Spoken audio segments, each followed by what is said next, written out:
10th board के सभी विद्यार्थियों का मेरे चैनल में स्वागत है। मैं एक साइंस का टीचर हूं और साइंस के सभी क्वेश्चन में आपका 100% मार्क्स प्राप्त कराने के लिए मैं कुछ भी मेहनत करूंगा। आप भी मेरे साथ में जुड़ के मेहनत कीजिए और सभी वीडियोस को रिवीजन के तौर पर देखिए दोस्तों। 100% की आपके बहुत सारे क्वेश्चन इन वीडियोस में से मिल जाएंगे।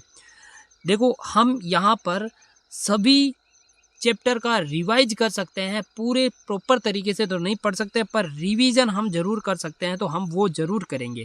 तो देखते हैं अपना ये लेक्चर। इससे पहले मुझे 2 लाइनें याद आ रही हैं, थोड़ी मोटिवेशनल लाइनें हैं, आपको सुना देता हूँ। मुझ पर तरस मत दिखा ए जिंदगी, मैं बेचारा नहीं हूँ। मुझ पर तरस मत दिखा ए जिंदगी, मैं बेचारा नहीं हूँ। तेरे सामने खड़ा होकर लड़ूंगा तुझसे, तेरे सामने खड़ा होकर लड़ूंगा तुझसे, क्योंकि मैंने अभी तो शुरुआत करी है, मैं अभी हारा नहीं हूँ। चलो शुरुआत करते हैं इन्हीं लाइनों के साथ में अपना आज का चैप्टर। जब ऑक्सीजन की उपस्थिति में मैग्नीशियम रिबन को जलाया जाता है तो MgO बनता है। जैसे Mg है, इसके साथ में O2 लगाया जाता है, तब इसको रिएक्शन करके MgO बनता है। इस रिएक्शन में क्या हो रहा है ना, यहाँ पर कहा है कि परिवर्तन है।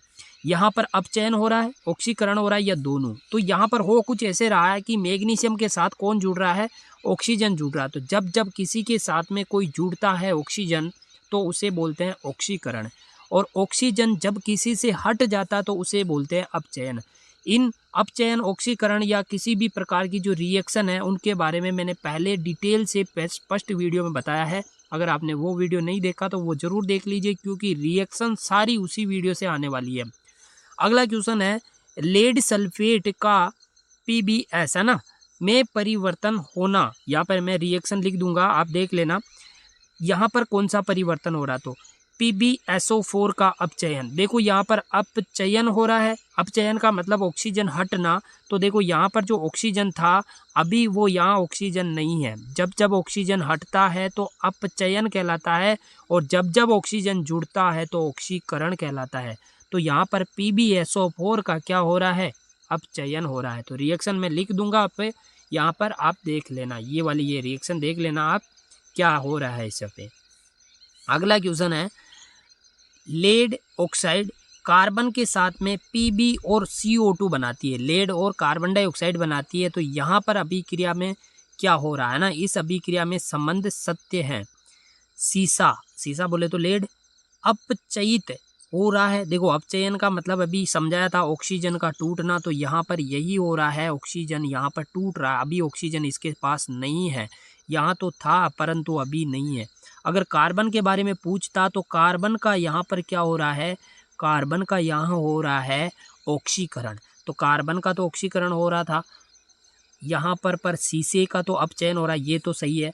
CO2 अपचयित, उपचयित, उपचयन का मतलब भी होता है ऑक्सीकरण। तो यहाँ पर क्या ऑक्सीकरण हो रहा है क्या, बिल्कुल नहीं हो रहा है। यहाँ पर ऑक्सीकरण किसका हो रहा है, यहाँ पर देखो ऑक्सीकरण किसका हो रहा है, कार्बन का हो रहा है, CO2 का नहीं हो रहा है, कार्बन का हो रहा है।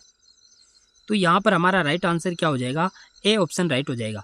अगला क्वेश्चन है, श्वसन एक अभिक्रिया है। कैसी अभिक्रिया है, ऊष्माशोषी अभिक्रिया, ऊष्माक्षेपी अभिक्रिया, या दोनों। देखो ऊष्माशोषी और क्षेपी में क्या अंतर है। शोषी का मतलब जब रिएक्शन होती है तो ऊष्मा अवशोषित की जाती है, तो उसे ऊष्माशोषी कहते हैं। इसके लिए मैंने फर्स्ट वीडियो में डिटेल बताया है। ऊष्माक्षेपी का मतलब ऊष्मा निकलना। तो आप जब भी कोई श्वसन क्रिया करते हैं तो ऊष्मा निकलती है, इसीलिए कैसी रिएक्शन हो जाएगी, ऊष्माक्षेपी। अगर आपको बोल देता है कि ग्लूकोज का बनना यानी भोजन की जो क्रिया है उसमें कैसी अभिक्रिया है, तो उसमें ऊष्माशोषी अभिक्रिया है, ध्यान रखना। पर ये कैसी है, ऊष्माक्षेपी अभिक्रिया है। अगला क्वेश्चन है, निम्न में से ऊष्माशोषी अभिक्रिया कौन सी है।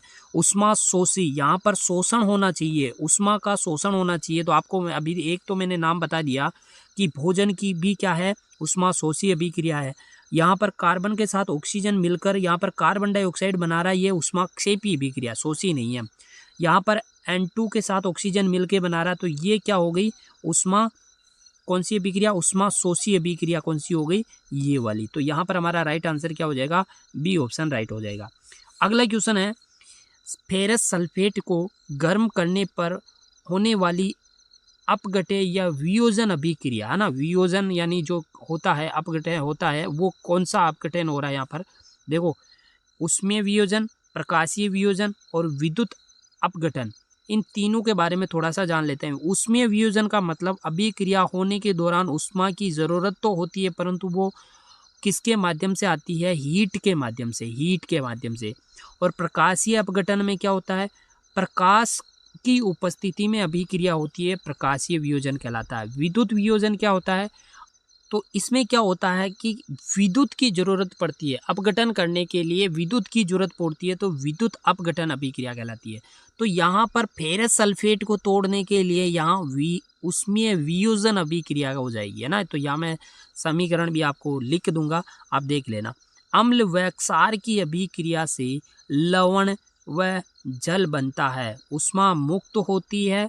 यह किस प्रकार की अभिक्रिया, ऊष्मा मुक्त होती है। अभी हमने देखा जब जब ऊष्मा मुक्त होगी, ऊष्मा क्षेपी अभिक्रिया कहलाएगी। परंतु यहाँ पर अम्ल और क्षार की अभिक्रिया दी है और लवण और जल बना रही है।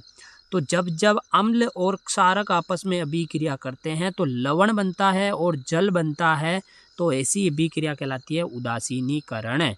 अम्ल स्वाद में खट्टे होते हैं, ये कड़वे होते हैं, दोनों ही उदासीन हो जाते हैं, इसीलिए इस अभिक्रिया को उदासीनीकरण अभिक्रिया कहते हैं। यहाँ पर Na+O2 Na2O बन रहा है, अभिक्रिया में है उपचयन, अपचयन, रेडॉक्स या कोई नहीं। देखो यहाँ पर सोडियम के साथ कौन जुड़ रहा है, ऑक्सीजन। तो यहाँ पर हमने तो कहा इसे ऑक्सीकरण अभिक्रिया कहते हैं, और ऑक्सीकरण अभिक्रिया का नाम ही है उपचयन अभिक्रिया, उपचयन अभिक्रिया। और ऑक्सीजन टूटता है तो क्या होता है, अपचयन। ऑक्सीजन जुड़ता है तो क्या होता है, ऑक्सीकरण। तो ये कौन सी अभिक्रिया हो गई, उपचयन अभिक्रिया। तो इस वीडियो के अंदर हम इतना ही देखेंगे। 8 क्वेश्चन में से आपको रियल में एग्जाम में अगर अच्छे क्वेश्चन बैठे तो डेफिनेटली इन क्वेश्चन में से आपको देखने को मिलेंगे। इस शिक्षा को जितना फैलाओ उतना ही फ़ायदा है, तो आप वीडियो को ज़रूर अपने दोस्तों के साथ शेयर करें, और वीडियो पसंद आ रहे हैं तो लाइक करें, और कमेंट्स में ज़रूर बताएं कि आपको कैसे लग रहे हैं। मिलते हैं नेक्स्ट वीडियो के साथ में, तब तक के लिए जय हिंद, जय भारत।